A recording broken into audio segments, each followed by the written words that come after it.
Halo pendengar dimanapun Anda berada, sebuah program mini drama sekitar perbincangan tentang kemurnian pikiran dan tindakan akan hadir bagi Anda. Pada kesempatan ini, sebuah cerita kehidupan tentang kemurnian pikiran dan tindakan.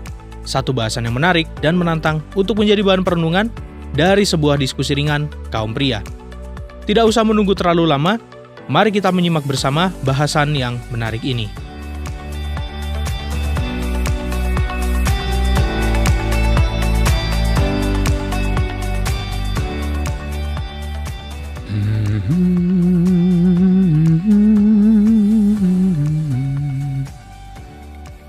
Dik Joko sudah selesai telepon istri?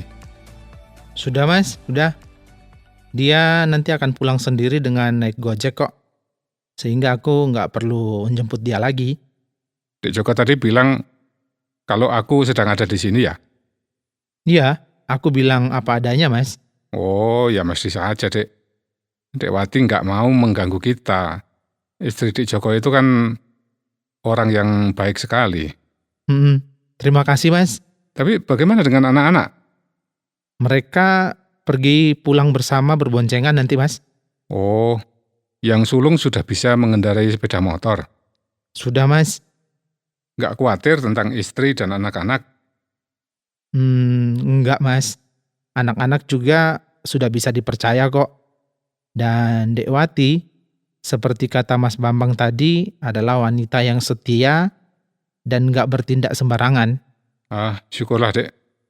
Berarti Dik Joko sekarang sudah bebas dari beban pikiran.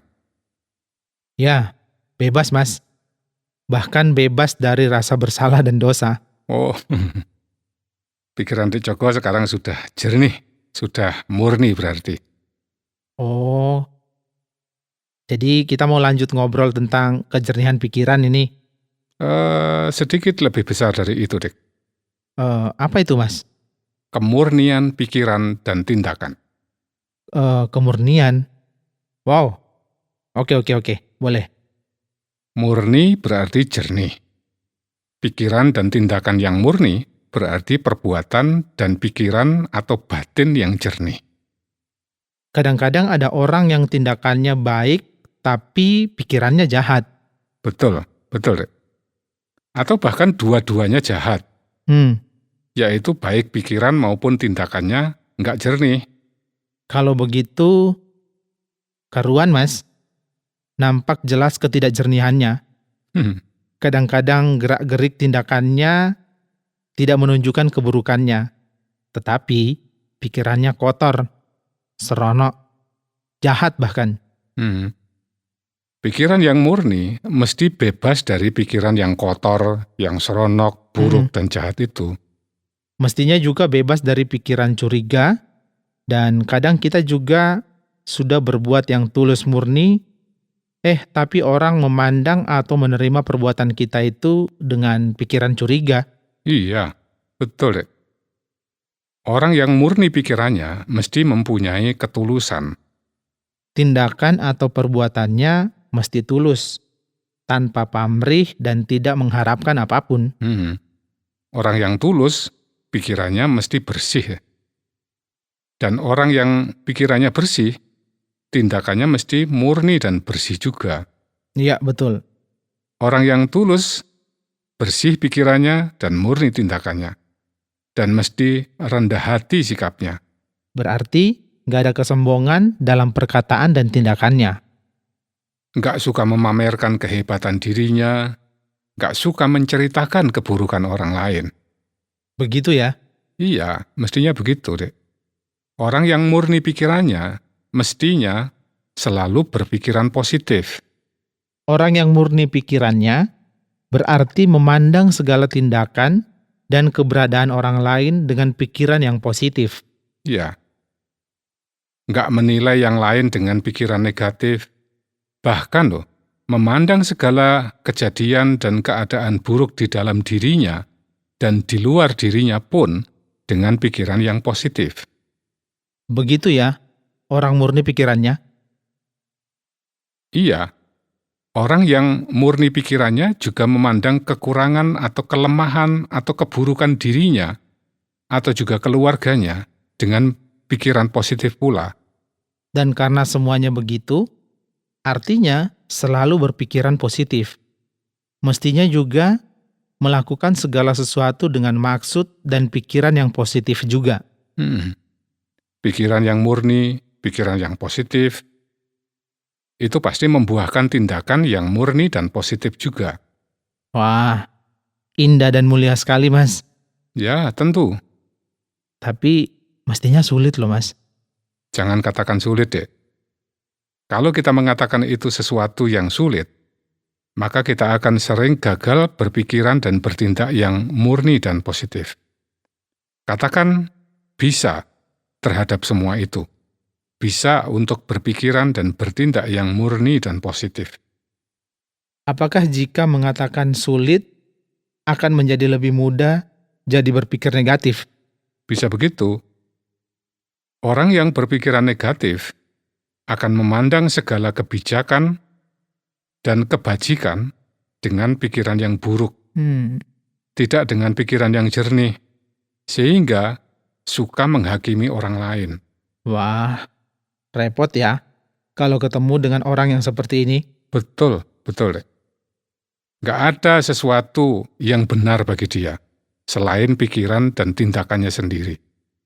Orang lain selalu dicari kesalahan dan keburukannya. Kondisi yang baik pun dipandang dengan pikiran yang buruk.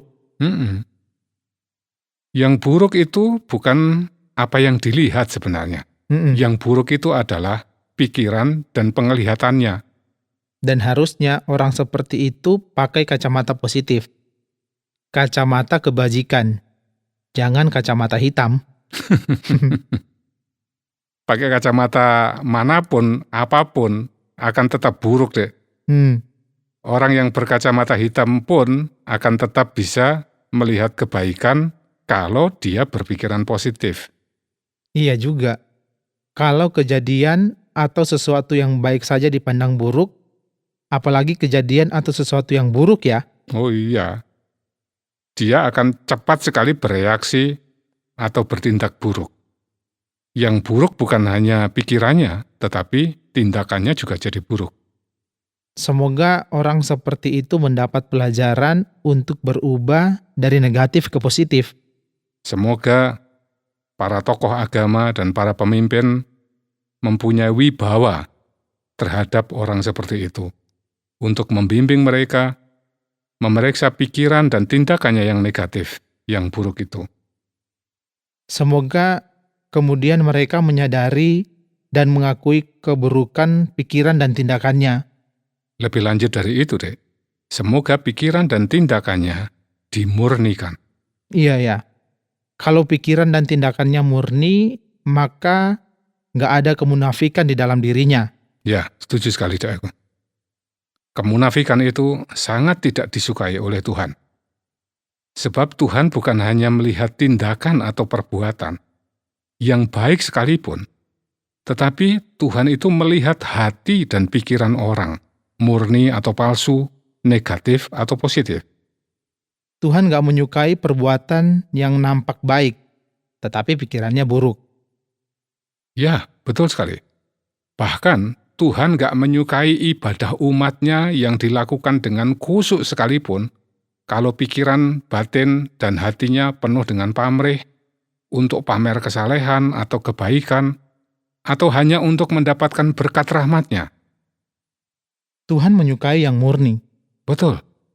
Pikiran dan batin yang penuh pamrih, yang kotor, nggak bisa disembunyikan dari penglihatan Tuhan. Sekalipun orang lain mungkin nggak melihatnya, tetapi Tuhan pasti mengetahui semuanya, yang disembunyikan sekalipun. Kadang ada orang yang tindakan dan ucapannya di hadapan orang banyak itu sangat baik. Tetapi di rumah, terhadap keluarganya sendiri, ternyata buruk. Itu pun nggak murni. Itu juga munafik, palsu, nggak murni. Dan pada saatnya, kemunafikan pasti akan nampak dan diketahui oleh orang lain. Itu pasti. Pasti akan membuatnya malu, keluarganya juga malu. Dan karena itu, sebaiknya semua orang memurnikan pikiran dan tindakannya. Iya. Iya, setuju, Rek. Selain menghindari rasa malu, dengan memurnikan pikiran dan tindakan, orang pasti akan dikasihi oleh Tuhan. Supaya mampu memurnikan pikiran dan tindakan sendiri, menurutku kita harus menyerahkan hidup kita kepada Tuhan serta memohon pertolongan dan bimbingannya. Betul, betul, Dek.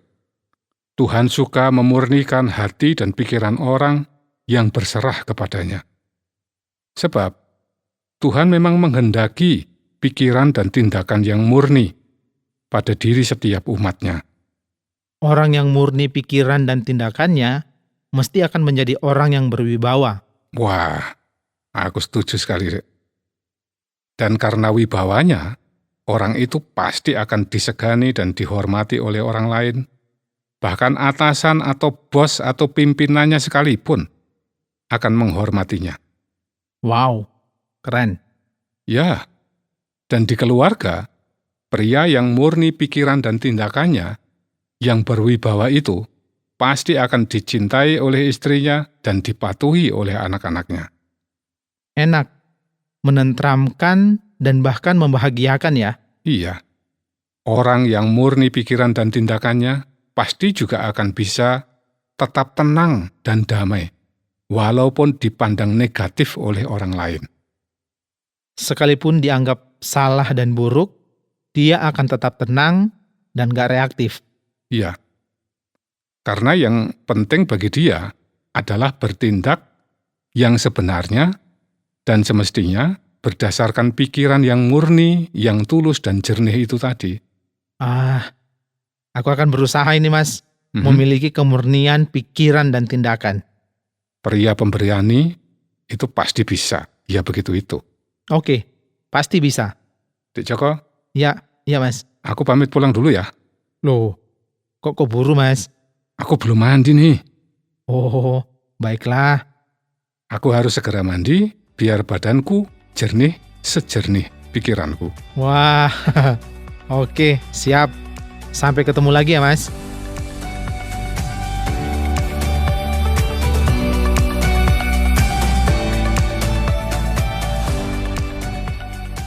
Sahabat pria pemberani, demikian tadi obrolan tentang kemurnian pikiran dan tindakan.